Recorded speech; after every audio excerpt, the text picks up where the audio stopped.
একদিন এক সুন্দরী মেয়ে রেলগাড়িতে করে মরুভূমির মতো শুষ্ক এক অঞ্চলের ওপর দিয়ে যাচ্ছিল। সে ট্রেনের জানালার ধারে বসে বসে একটি পেয়ারা খাচ্ছিল। হঠাৎ জোরে বাতাস এলো, আর সেই পেয়ারাটি হাত থেকে পড়ে নিচের রুক্ষ মাটিতে গিয়ে পড়ল। দিন কেটে গেল। কিছুদিন পর সেই পেয়ারা থেকে ছোট্ট একটি অঙ্কুর বের হলো, কিন্তু প্রচণ্ড রোদ আর পানির অভাবে চারাটি ধীরে ধীরে শুকিয়ে মরতে বসল।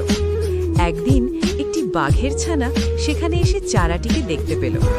ছোট্ট বাঘছানার খুব মায়া লাগলো গাছটির জন্য। সে প্রতিদিন কাছের ঝর্ণা থেকে জল এনে গাছটিতে ঢালতে লাগল।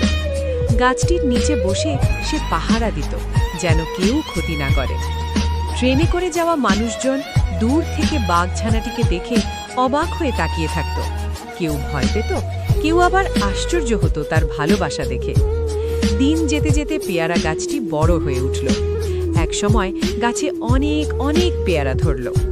বাঘছানাটি পেয়ারা খেত, আবার অন্য পশু পাখিদেরও খেতে দিত।